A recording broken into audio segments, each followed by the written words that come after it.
Una de las cosas bien interesantes que está pasando en básicamente la centroizquierda chilena es la forma como algunas de sus figuras históricas empiezan a posicionarse frente al plebiscito de salida. Han habido ministros de la exconcertación que se han de alguna manera pronunciado, han habido personajes que son hoy día representantes políticos en el Parlamento que también han dado opinión y expresidentes que han dicho que, cómo van a votar. Y probablemente uno de las que más llamó la atención fue el expresidente Ricardo Lagos, que no dijo cómo iba a votar, pero cuestionó muchísimo la nueva constitución, llamémosla así. La cosa es que hay una efervescencia tremendamente interesante en torno a la centroizquierda y lo que viene en el futuro, y vamos a conversar de eso con alguien que estuvo ahí, pero en el caldillo mismo, ex ministro Jorge Arrate. Muy bienvenido a Última Mirada. Hola, Fernando. No puedo sino decirte que me imagino que después de tu columna en el diario La Tercera, creo que fue. No, el mostrador, una perdón, carta. Una carta, Sí. la carta de La Tercera y en el mostrador.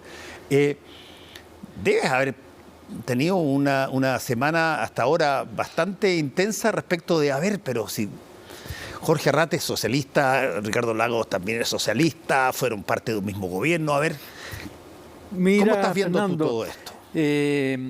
Sí, he tenido una semana intensa porque a mucha gente me ha manifestado que le ha gustado mi carta, y aquella que no le ha gustado o no me lo ha dicho o me lo ha dicho en las redes sociales, pero yo en las redes sociales no miro los comentarios a mis posteos porque si no, no me quedaría tiempo para postear. ¿Y qué dicen? ¿Cómo tomaron esta de alguna manera, interpelación mucha tuya gente, directamente al incluso expresidente? gente que me ha sorprendido.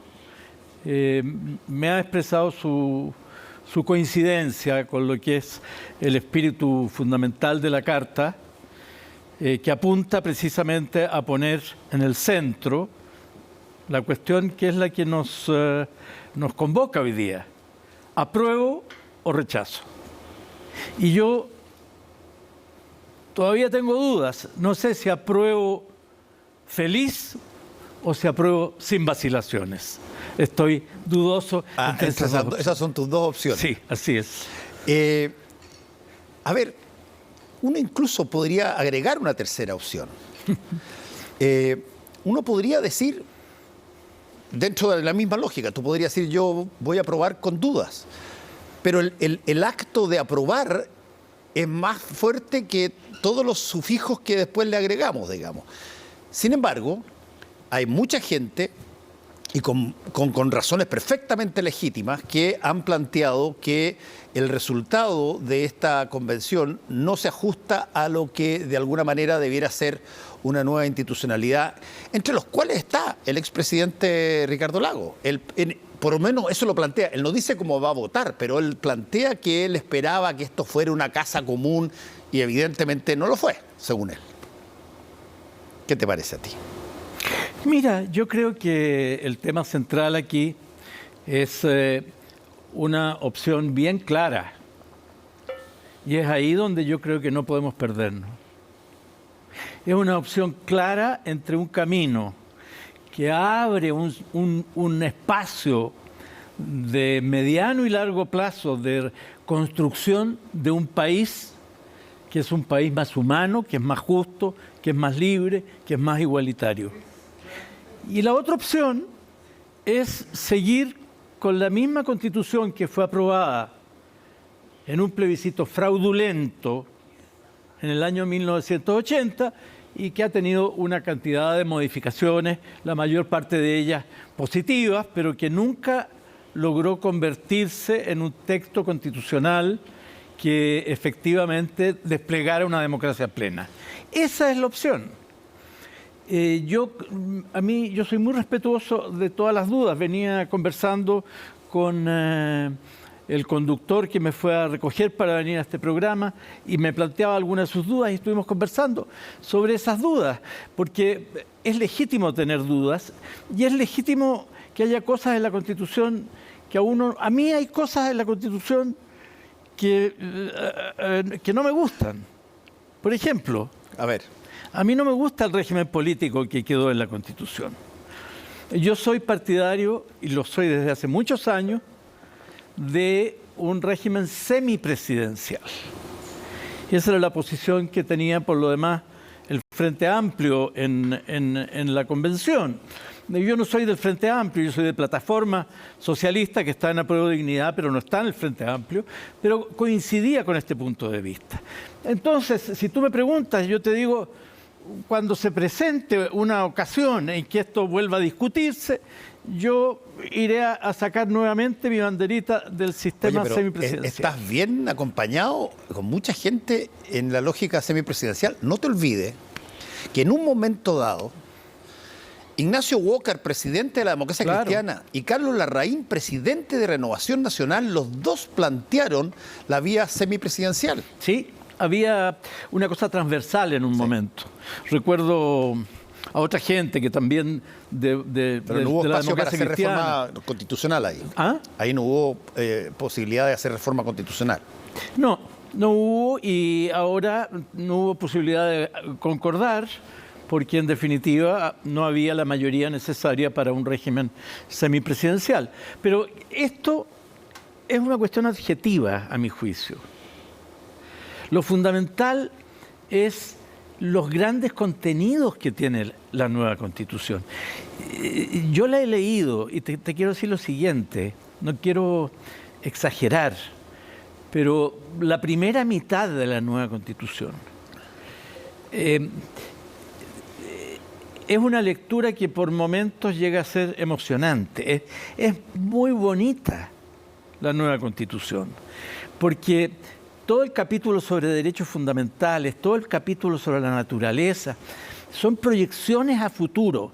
Las constituciones contienen, Fernando, esto lo aprendí yo estudié Derecho, nunca ejercí, me recibí de abogado, pero no se me olvidan mis clases de Derecho Constitucional ya, imagínate, hace más de 50 años. Pero las constituciones tienen disposiciones que son provocaciones hacia el futuro, son flechas lanzadas al futuro. Obviamente que no todos los derechos fundamentales, porque se aprueba, como creo que va a ocurrir esta nueva Constitución el 4 de septiembre, van a estar vigentes al día siguiente. Pero disponen al país en esa dirección. Y eso es lo importante. A mí, realmente, cuando tú lees en la nueva Constitución que hay un inciso que está dedicado al lenguaje chileno de señas para los sordomudos. Cuando lees que hay otro inciso que está dedicado a los bomberos, que nunca habían estado en la Constitución. Cuando tú encuentras allí el tema de los neurodiversos. Cuando está el tema de los derechos de los presos que están en la cárcel, de los ancianos. Cuando está el pueblo afrodescendiente, que no es un pueblo originario, pero tiene... Esta es una constitución tremendamente inclusiva. Es una constitución hecha con un sentido humano admirable. La segunda parte de la constitución tiene que ver ya con el régimen político, con el sistema de justicia, con el Congreso. Son cosas más áridas, ¿no? Muy importantes también. Pero la Constitución, yo aquí quiero decirte lo siguiente, yo felicito muy sinceramente a la Convención Constitucional, que ha sido tan injustamente criticada, de una manera a veces indignante. Porque yo he creído ver en las críticas a los convencionales constituyentes y a la Convención Constitucional elementos de clasismo, elementos de racismo, que yo desprecio. Ellos hicieron un gran trabajo, y representaron ahí un conjunto, Fernando, como yo no creo que haya habido otro en la historia de Chile más representativo de los chilenos, no quiero decir perfectamente representativo, pero más representativo. Cuando Ahora, uno va a ver a La Roja, sí. el fútbol, están las tribunas, están las numeradas, están los laterales, están las galerías. Aquí todos juntos, ¿no? Paritaria. Primera constitución paritaria en el mundo. Entonces, gran trabajo de los constituyentes. Ahora, convengamos una cosa, Jorge. Esto que tú estás diciendo y que ha sido resaltado por muchos constitucionalistas e incluso por gente que no está a favor del resultado, tenía solamente una misión, una única misión: construir una institucionalidad que fuera aceptada por el resto de los chilenos. Si es que eso termina siendo al revés, el rechazo gana, y todo lo que se hizo, por muy paritario, por muy de caños reservados que sea, se incumplió en la única misión que tenía este equipo de 155 personas. ¿Cómo entender una cosa así? Todo que aparece extraordinariamente, si tú quieres, monono, pero que a la larga, al definitiva, la ciudadanía eventualmente te puede decir: no, usted, lo felicito, muy bien, gracias, pero no es esto lo que quiero. Bueno, primero yo no creo que eso vaya a ocurrir, pero no importa, dejemos eso de lado. Te estoy planteando ese escenario. Entiendo perfectamente la pregunta. Mira, yo creo que desde un comienzo, el comienzo anterior a todos los comienzos, la nueva Constitución no ha sido algo bienvenido por sectores importantes de la sociedad chilena. Básicamente, los que controlan el poder económico, los que tienen grandes intereses en los medios de comunicación concentrados, el empresariado más fijado en los conceptos del neoliberalismo. No era una idea grata esta de la nueva Constitución, porque, alguien recordó el otro día que el presidente Eduardo Frei Montalva, que fue asesinado posteriormente, en su discurso en el Teatro Caupolicán en 1980, yo no sé si tú estabas aquí, sí, estabas aquí, yo estaba exiliado. No, yo, en 1980 no, perdona, yo llegué el 81. El 81. Bueno, el Caupolicán dijo: aquí hay que convocar a una constituyente.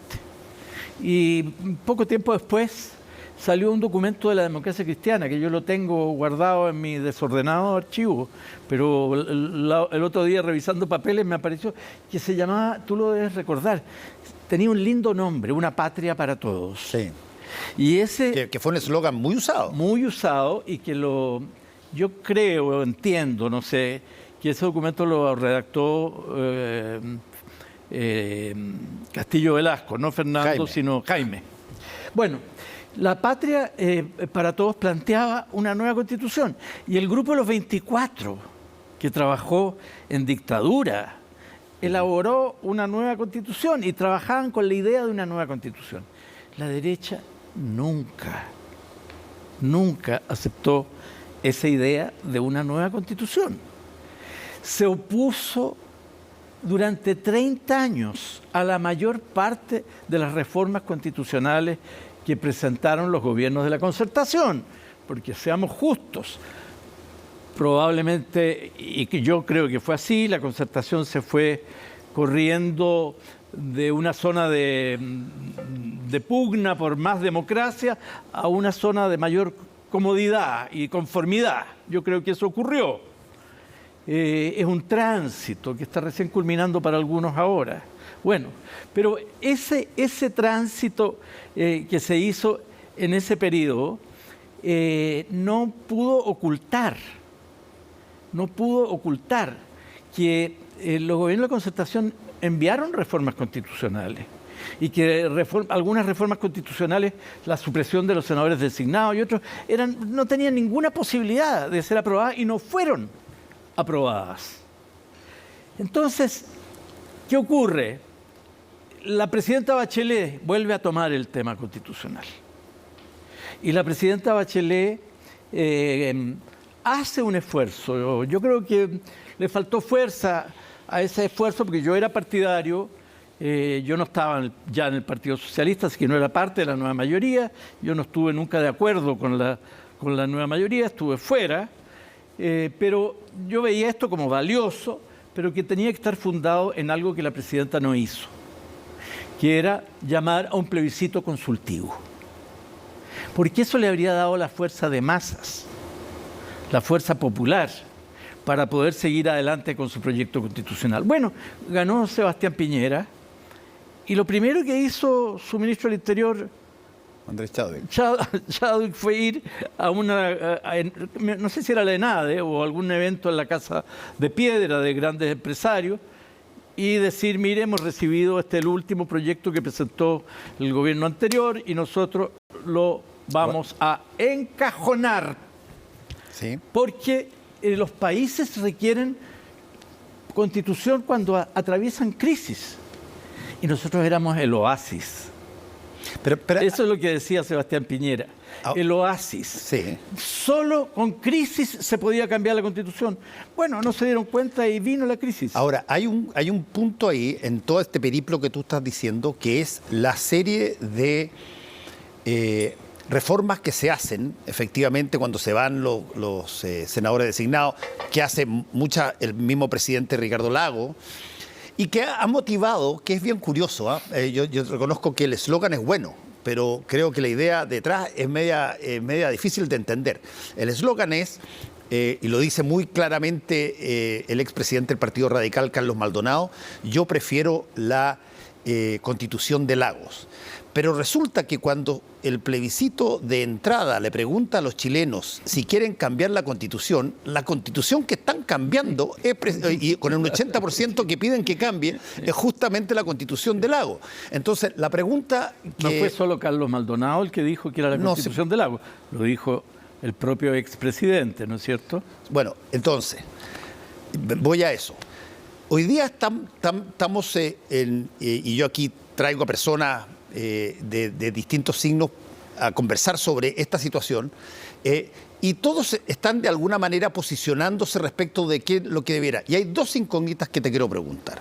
Una es la incógnita de, a ver, ¿qué tanto las figuras de los exgobiernos, en el caso la concertación, son determinantes a tu juicio hoy día, tienen el peso y la influencia que tenían para poder movilizar gente? Y lo segundo es, a ver, supongamos que, como dicen las encuestas, gana el rechazo.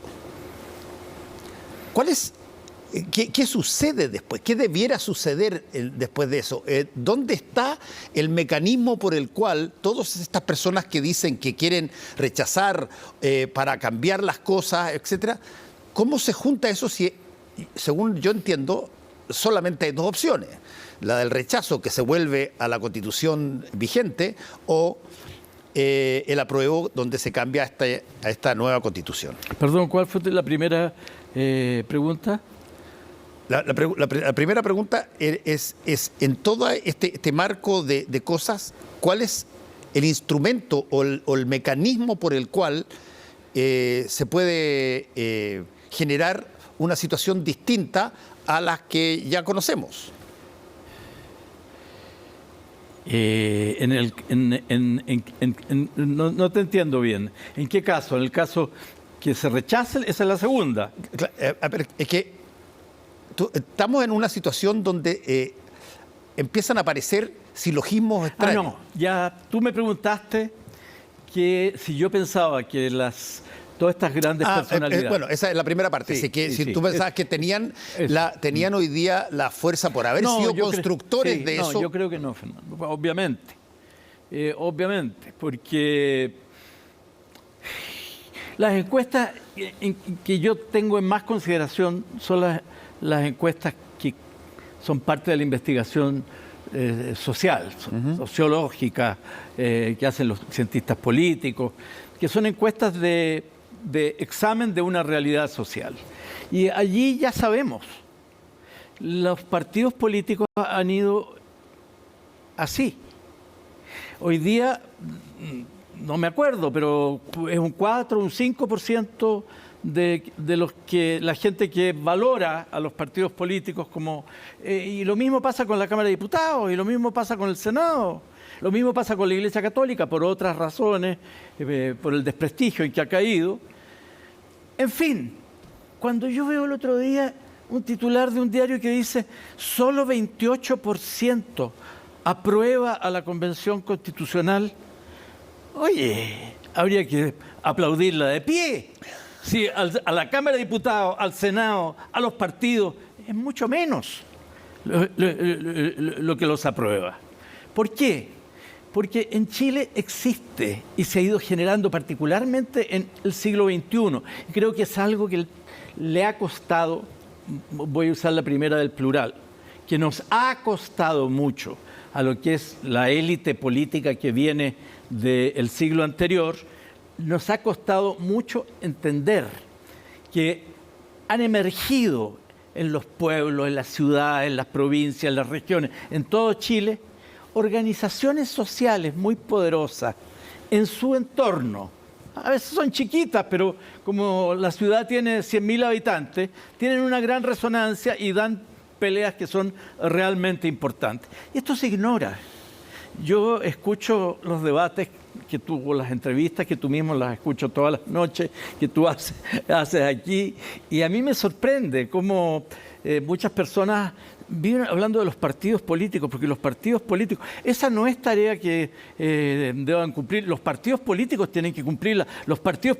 ¿Y dónde está el más del 90% de los chilenos que no están en los partidos políticos, que están en las organizaciones sociales, que están en los movimientos sociales? Entonces, mi respuesta es no. Ni siquiera los expresidentes, que son los más conocidos, que son los que han tenido más acceso a usar la palabra, que son reconocidos por sus seguidores, por su influencia, tienen hoy día una influencia decisiva. Tienen una influencia, ¿ah? Pero no tienen... Eso es lo que dices tú en tu columna, bueno, de alguna manera. Entonces, no es así. Aquí la situación es mucho más... Entonces la derecha ha preparado una estrategia, Fernando, que se basa fundamentalmente en esta élite. La derecha ha creado los amarillos. Y los amarillos, uno mira la lista amarillo, tiene varios miles de adherentes, pero los convocantes, uno lee los convocantes y son todos de la élite política. La gracia que tienen es que son en su mayoría identificados con lo que se ha denominado centroizquierda. Para mí, yo creo que tú lo sabes, nunca ha sido tampoco centroizquierda, yo creo que aquí eso se ha manoseado, son más bien personas más de centro. Bueno, después la derecha está usando como mascarón de proa a grandes personalidades de la exconcertación. La derecha encargó el rechazo a otros. No es la derecha la que da la cara en el rechazo. Los nuevos desaparecidos en este país son Carlos Larraín, son los grandes personajes de derecha, los partidos de derecha, están todos semi-submarineados, no digo todos, porque sacaron una declaración. En términos estratégicos, uno, mirando el cuadro, uno le encontraría toda la razón. Yo le diría, tienen toda la razón de hacerlo, porque resulta que aquí están de alguna manera combatiendo gente que piensa con una manera de izquierda, con otra gente que piensa de una manera o progresista. Y por lo tanto, como dice muy bien Napoleón, cuando Napoleón me asusta a mí. Napoleón tiene una frase muy buena, dice: cuando tu adversario se equivoca, no hagas nada por corregirlo. Y algo de eso está pasando. Y yo, de ese sentido, la estrategia de la derecha, si es que es como tú dices, me parece bastante inteligente. Te digo. Vamos a ver si la gente es tonta o no. Yo creo que no. Porque para que esa estrategia tenga éxito, habría que hacer un supuesto, que la mayoría de los chilenos son tontos. Porque, como dijo Huenchumilla,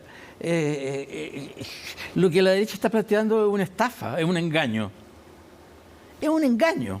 Y creer ese engaño hay que ser muy de las chacras, como dicen en el campo, Está bien, pero para creer ese engaño. La derecha está sacando las castañas con la mano del gato. ¿Quién es el gato?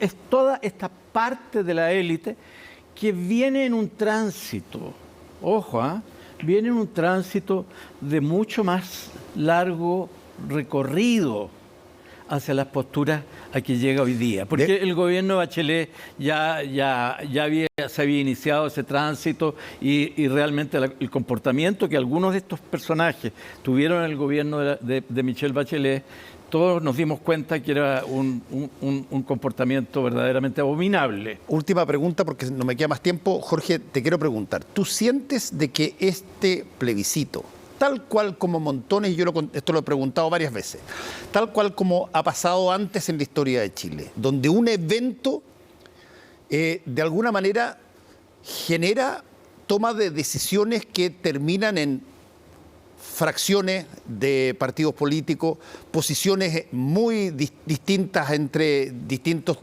organizaciones chilenas, pasó con la llegada del gobierno de la Unidad Popular. La democracia cristiana tuvo una ruptura muy fuerte ahí, después de la izquierda cristiana, primero el MAPU. Muy fuerte, porque había algo sobre lo que había que pronunciarse y no era como para entremedio, sino que era un lado u otro lado. Un plebiscito de este tipo, donde estamos viendo posiciones muy encontradas, donde vemos una Junta Nacional de la Democracia Cristiana de 63% que vota apruebo, pero sin embargo montones de parlamentarios que dicen esa Junta no corresponde porque no había un voto por cada militante. Bueno, a mí me da la sensación que yo esta película la vi y que de alguna manera aquí puede terminar una eclosión de institucionalidad política que quién sabe cómo se ordena después. Alguien me decía que esto podía compararse a los años siguientes a la Constitución del 25. Yo algo sé de ese periodo, pero no lo suficiente como para juzgar si fue así o no, que fue un tiempo que duró entre el 24, 25 y el 32, cuando se hizo una nueva elección presidencial y pasamos por Ibáñez, en fin. Yo creo, fíjate, que efectivamente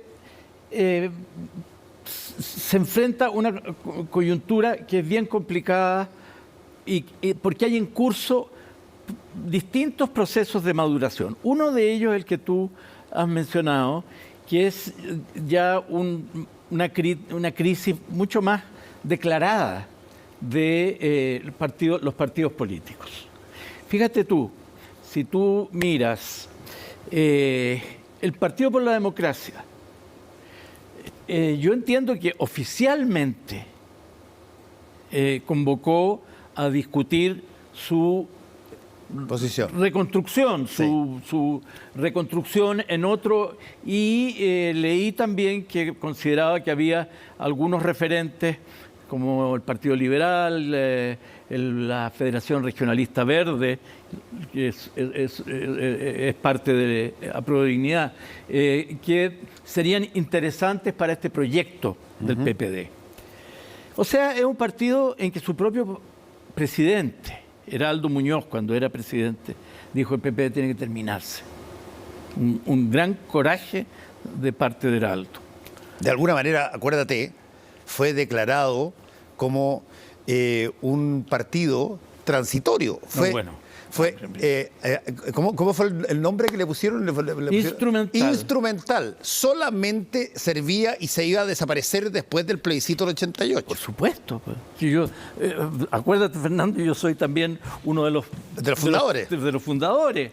¿Por qué? Porque era por una vez para vigilar los votos del no, sí, en el plebiscito de 1988. Pero bueno, hubo subidas de chorro, porque el PPD tuvo cabida y Después algunos quisieron que el PPD fuera el lugar donde convergieran los distintos grupos socialistas. Yo personalmente tenía otro proyecto. Y de instrumental pasó a orquesta completa. Sí, así es. Bueno, tienes al Partido Radical. Yo no sé en qué está el Partido Radical. Leo de repente estas cosas que dice Maldonado. Leo también, no sé si sigue siendo radical, un ex rector de la Universidad de Chile, que se me olvida cómo se llama. Ennio Vivaldi. No. Masón, pero no. Sí, no, ¿cómo se llamaba uno que usaba humita? Ah, sí. Me acuerdo. Bueno, se nos olvidó a los dos el nombre. Me acuerdo. Pero escribió una columna el otro día donde sostiene que la nueva constitución es un plagio de la constitución boliviana. Ah, Luis Riveros. Ese. Y salió un trabajo hecho por investigadores del CEP, el Centro de Estudios Públicos, que es de derecha, haciendo un análisis comparativo con todas las constituciones y donde dice que eso nada que ver, ¿no? Bueno, el Partido Radical en que está también es uno de los desaparecidos. Oye, no me queda mucho tiempo y por eso te quiero preguntar al final de cuentas la última parte de la pregunta que te hacía. A ver, ¿cómo defines tú si es que gana el rechazo o si es que no quedan todos conformes o la elección la puede ganar el apruebo, pero es bastante peleada, como la están mostrando algunas encuestas hoy día, y la legitimidad es clave? ¿Cómo se ordena esto? ¿Cómo se puede reconstruir algo para lo cual no hay proceso de reconstrucción? Nota al pie breve. Sí. La encuesta que sale todos los lunes y otra que salió el domingo, estas dos que están hoy día ocupan página entera o 2 páginas de un diario, yo creo que no valen nada. No, pero no te pregunto hay otras por eso. que sí. Ya, pero hay otras que sí. No te pregunto en específico por la encuesta, sino que cómo se articula. No, era algo que tenía que decir yo nomás, porque lo tengo aquí. Mira, si gana el rechazo, yo creo que, primero, creo que hay una situación complicada para el gobierno del presidente Boric. Es un ajuste muy complejo el que tiene que hacer con un parlamento en que queda en absoluta minoría, pero más que eso, el problema es a dónde el rechazo lleva al país, hacia dónde avanza Chile con el rechazo, para no decir algo que sería una chirigota, que es decir, no avanza, sino que retrocede no sé cuánto tiempo. Pero ¿hacia dónde va el país con el rechazo? ¿Cómo? Imagínate tú que haciendo un gran esfuerzo se han juntado los presidentes de estos partidos que están submarineados de la derecha, ¿no? Y se sacaron una foto en un computador redactando esta declaración de 10 puntos que hicieron sobre lo que van a hacer si gana el rechazo. Pero es una burla. No dice nada concreto, Fernando. ¿Por qué no le...? Bueno, no hay nada concreto. ¿Y por qué no se que consideran que debieran decir algo concreto? ¿Por qué no llegan a un no sé si llamarle pacto a esta altura, pero a un mínimo camino común en caso de que gane el rechazo? El camino común está establecido. Aquí todo se ha hecho, como dicen los gringos, según el libro. Todo se ha hecho. Todo esto ha sido un proceso democrático. Y tiene que culminar como un proceso democrático. Hay gente que se escandaliza, que ha dicho, esto es fratricida. No, si los plebiscitos son así.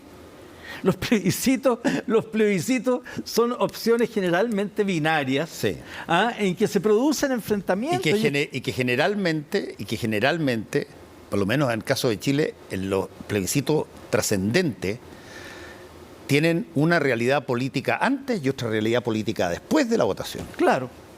Bueno, yo creo que se va a mantener la tendencia de los plebiscitos en Chile, que ganamos 56-44 en el no, el 88.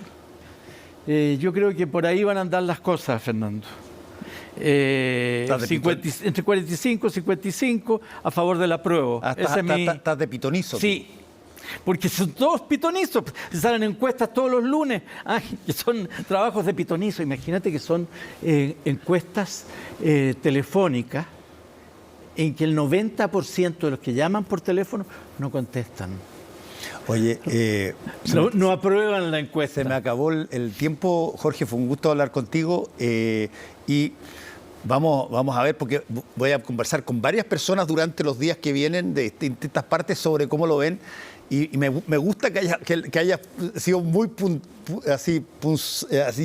puntual en el comienzo de esta serie de conversaciones, porque de alguna manera incentiva a los que vengan a agarrar, Tenemos que agarrar conversar estos temas y conversar. Claro, con las cartas sobre la mesa. Exacto. Y entendiendo que aquí, a mi juicio, te voy a decir algo que todos estos movimientos laterales de que pónganse de acuerdo, lo que hacen es debilitar el camino democrático que está trazado. Y yo quiero que ese camino democrático culmine. Ok, espérate, Raya para Luzuma, que me estoy parando, tú te quedas ahí. Bueno. El presidente Ricardo Lagos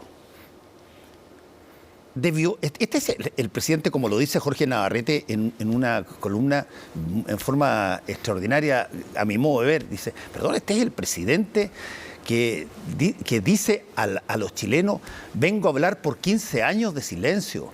Es el presidente que le dice a Bolivia, aquí y ahora, y sin embargo en el plebiscito más trascendente probablemente del país, dice que no puede tomar posición. Fernando, yo sobre el ex presidente Lagos ya dije en Sí, pocas lo palabras lo que pensaba, y quien quiera, lo reitero, y quien quiera que no lo conozca, que por favor lea mi carta. Muchas gracias, Jorge Arrate.